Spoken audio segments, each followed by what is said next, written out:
Hello everyone, welcome to Shri classes. आज हम लोग इतिहास शिक्षण के कुछ बहुविकल्पी प्रश्नों को देखेंगे। तो जो लोग इस चैनल पे नहीं हैं, प्लीज़ आप चैनल को सब्सक्राइब कर लीजिए और आपको ये वीडियो पसंद आता है तो इसको लाइक, शेयर और कमेंट करके बताइए। ऐसे वीडियो हम आपके लिए बनाते रहेंगे। तो आइए चलिए वीडियो को शुरू करते हैं। इतिहास शिक्षण से हमने बहुत ही इंपॉर्टेंट कुछ महत्वपूर्ण बहुविकल्पी प्रश्नों को लिया है।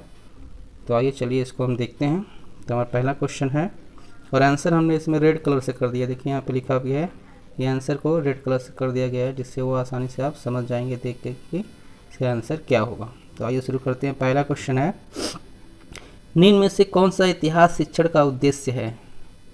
तो इतिहास शिक्षण का क्या उद्देश्य है, किस उद्देश्य से इतिहास शिक्षण किया जाता है? तो हम यहाँ पे देखते हैं कि पहला है ऑप्शन है वर्तमान की व्याख्या करना। यानी इतिहास से हम क्या करते हैं, वर्तमान की व्याख्या करते हैं। ठीक है।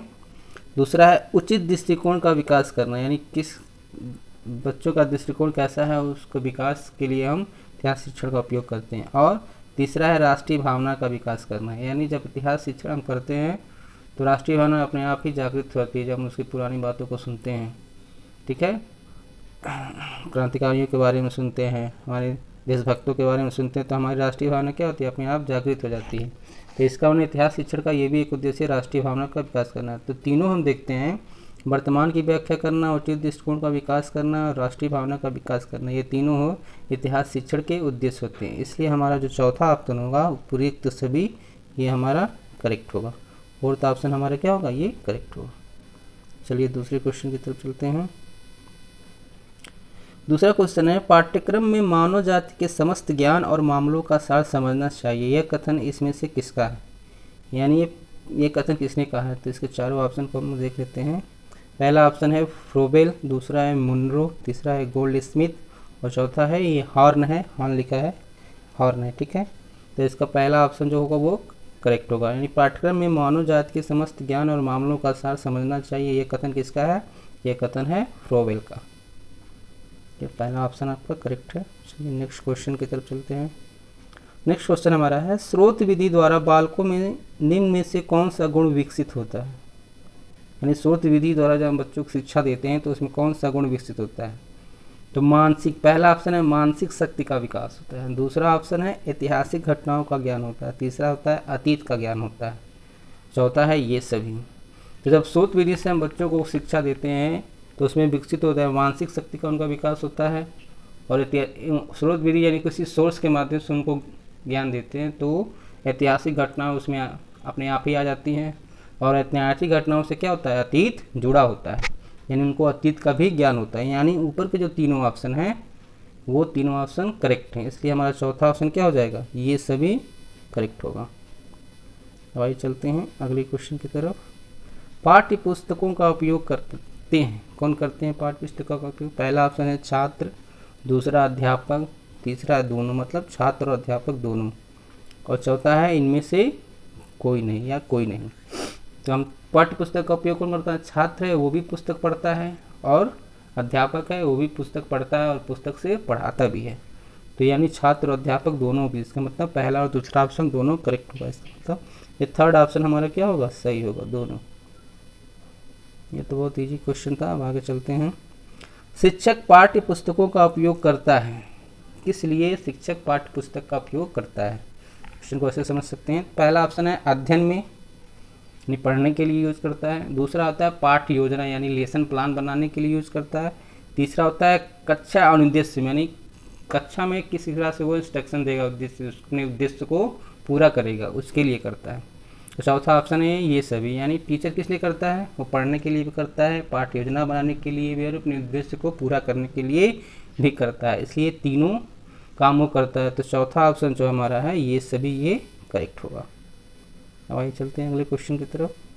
पाठ्य पुस्तक कक्षा कक्ष में प्रयोग हेतु निर्धारित की गई पुस्तक है, किसने कहते हैं? यानी पाठ्य पुस्तक जो ये बुक है वो कक्षा में, क्लास में प्रयोग की जाने वाली चीज़ है, ये बात किसने कही थी? पहला ऑप्शन है जॉन डीवी ने, दूसरा है हर्बर्ट स्पेंसर ने, तीसरा है बेकन ने और चौथा है इनमें से कोई नहीं। तो ये बात कही थी बेकन ने, थर्ड ऑप्शन आपका करेक्ट होगा। आइए आगे चलते हैं नेक्स्ट क्वेश्चन की तरफ। पाठ्य पुस्तक का चयन करते समय किस बात पर ध्यान देना चाहिए? यानी पाठ्य पुस्तक जब चयन करते हैं, जब हम खरीदने जाते हैं या पढ़ने के लिए कोई पुस्तक सेलेक्ट करने की कोशिश करते हैं तो क्या क्या उसमें देखना चाहिए। तो पहला ऑप्शन दिया हुआ है मूल्य, यानी उसकी प्राइस कितनी है। दूसरा है प्रस्तुतिकरण, यानी पुस्तक में जो चीज़ें दी हैं उसका प्रेजेंटेशन कैसा है, किस तरह से, किस श्रृंखलाबद्ध तरीके से दिया है या नहीं दिया है। और तीसरा दिया है संगठन। संगठन मतलब प्रकाशक, कौन सा प्रकाशक है, उसकी रिलायबिलिटी होती है कि वो अपनी पुस्तक को अच्छी तरह से प्रकाशित करे, उसमें त्रुटि कम हो। तो यानी ऊपर जब तीनों चीज़ों को हम देखते हैं तो पाते हैं कि ये तीनों चीज़ें क्या है, एक पुस्तक को चयन करने के लिए बहुत ही महत्वपूर्ण है। तो इसका मतलब चौथा जो ऑप्शन है ये सभी, ये हमारा करेक्ट होगा। यानी हम उसके पैसे को भी देखेंगे कितने की पुस्तक है, प्रस्तुतिकरण कितना है और उसका संगठन कौन है, प्रकाशक कौन है, ये सारी चीज़ों को हम देखकर पुस्तक को चयन करेंगे और इसको परचेज करेंगे। तो ये सभी ऑप्शन क्या होगा, करेक्ट होगा। भाई आगे चलते हैं। मूल्यांकन एक प्रक्रिया है, देखिए बीच में जगह दिया है फिर इन द ब्लैंक्स टाइप का। तो इसमें कौन कौन से वर्ड आ सकते हैं या मतलब इसके उत्तर सही हो सकते हैं। तो पहला देखते हैं सतत, पहला ऑप्शन है सतत। दूसरा है व्यापक, तीसरा है दोनों, एक और दो, मतलब पहला और दूसरा ऑप्शन दोनों। चौथा है महत्वपूर्ण। तो मूल्यांकन क्या है, मूल्यांकन अगर सतत इसमें लिखते हैं तो मूल्यांकन एक सतत प्रक्रिया है। यानी सतत मतलब निरंतर प्रक्रिया, यानी हमेशा बच्चे का मूल्यांकन हमेशा क्या करते हैं, हर बार करते हैं उसका। इसीलिए कई बार एग्ज़ाम होते हैं, हाँ, तो कभी हर एग्ज़ाम में आपको एक मूल्यांकन किया जाता है, उसके बाद से वो आप आगे की तरफ बढ़ते हैं, फिर आगे जाते हैं, फिर मूल्यांकन होते हैं। यानी ये एक सतत प्रक्रिया है जो लगातार होती रहती है। और दूसरा दिया है व्यापक। व्यापक क्यों, क्योंकि विस्तृत प्रक्रिया है। किसी का मूल्यांकन आप एक महीने में या 2 महीने में नहीं कर सकते हैं, उसका मूल्यांकन हम वर्षों वर्ष करते रहते हैं, जिससे उसकी सर्वांगीण गुण उसका सामने आता है। तो इसमें हम देखते हैं कि सतत और व्यापक दोनों आंसर इसमें सटीक बैठता है, इसलिए थर्ड ऑप्शन जो हमारा है 1 और 2 ये दोनों करेक्ट होगा। अब आते हैं आगमन निगमन विधि का अर्थ क्या होता है। आगमन निगमन विधि शिक्षण का विधि है ये। तो इसमें हम क्या करते हैं, पहला दिया है उदाहरण से नियम, दूसरा दिया है नियम से उदाहरण, तीसरा दिया है एक और व दो, मतलब दोनों सही है, पहला और दूसरा ऑप्शन। और चौथा ऑप्शन दिया है इनमें से कोई नहीं। तो आगमन निगमन विधि में क्या करते हैं, जैसे पहला ऑप्शन को समझते हैं। पहला ऑप्शन है उदाहरण से नियम, यानी किसी नियम को समझाने के लिए पहले हम क्या करते हैं, वो एक उदाहरण देते हैं। पहले उदाहरण को देते हैं, फिर उदाहरण के द्वारा उस नियम को समझाते हैं। और दूसरा दिया है नियम से उदाहरण, यानी पहले हम कोई नियम बताते हैं, कोई नियम बताएंगे, ठीक है, नियम बताने के बाद उस नियम को किसी उदाहरण के द्वारा बच्चों को समझाएंगे।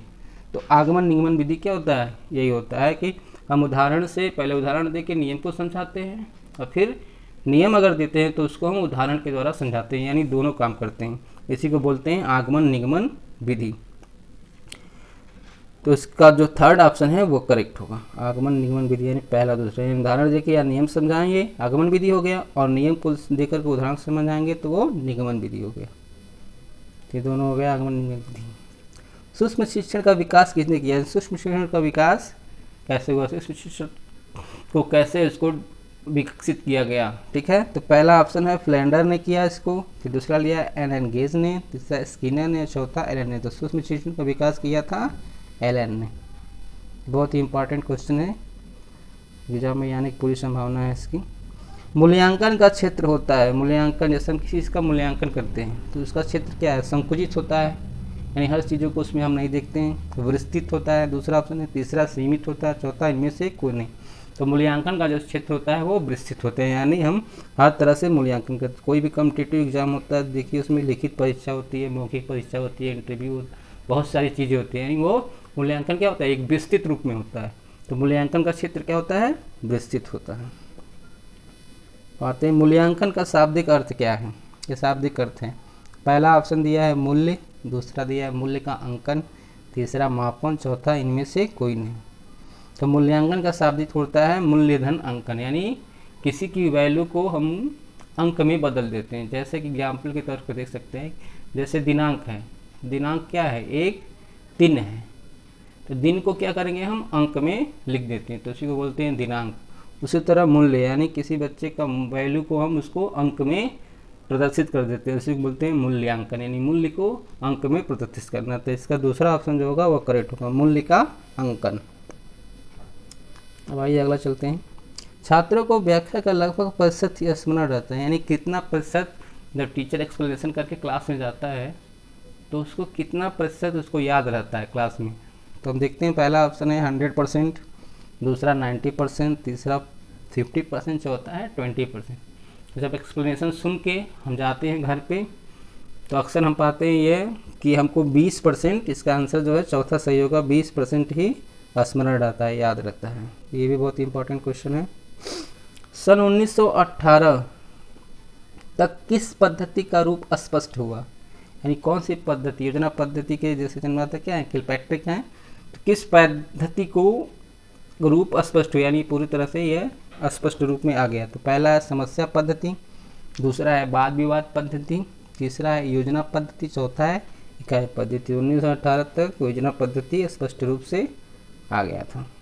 अब आते हैं सूक्ष्म शिक्षण का अर्थ होता है। सूक्ष्म शिक्षण का क्या होता है, माइक्रो टीचिंग का क्या अर्थ होता है। लघु कक्षा पहला ऑप्शन है, दूसरा शिक्षण कालांश लघु, तीसरा पाठ्य वस्तु लघु, चौथा ये सभी। तो इसमें हम देखते हैं कि लघु कक्षा, यानी कक्षा छोटी जाती है तो मालूम है 5 से 10 विद्यार्थी रहते हैं। शिक्षण कालांश लघु हो जाता है, यानी शिक्षण का जो समय होता है वो छोटा हो जाता है। कितना हो जाता है, 5 से 10 मिनट तक। और पाठ्य वस्तु लघु होते हैं, पाठ्य वस्तु जो यूज़ करते हैं सारे सामग्री को नहीं यूज़ करते हैं, कुछ सामग्री में ही हम इसको पूरा कर लेते हैं। यानी तीनों हमारे ऑप्शन क्या है, सही है। तो इसलिए चौथा ऑप्शन क्या होगा, ये सभी करेक्ट होगा। अब अगला क्वेश्चन चलते हैं। शिक्षा के उद्देश्यों का वर्गीकरण किया है, यानी शिक्षा के जो उद्देश्य हैं, ज्ञानात्मक पक्ष, भावात्मक, प्रयोगात्मक पक्ष, इन सब का वर्गीकरण किसने किया, इस सब का वर्गीकरण किसने किया। तो पहला ऑप्शन है रॉबर्ट मेंगर ने, दूसरा रॉबर्ट मिलर ने, तीसरा बीएस ब्लूम ने, चौथा बीओ स्मिथ ने। ये भी बहुत इंपॉर्टेंट क्वेश्चन है। तो इसका आंसर होगा बीएस ब्लूम ने शिक्षा के उद्देश्यों का वर्गीकरण किया है। तो अगर आपको ये वीडियो मेरा पसंद आता है तो इस चैनल को सब्सक्राइब करिए, लाइक करिए, शेयर ज़रूर करिए ताकि और बच्चों को इसका लाभ मिले। और ऐसे ही कमेंट करके बताइए, ऐसे ही वीडियो आपके लिए हम बनाते रहेंगे। धन्यवाद।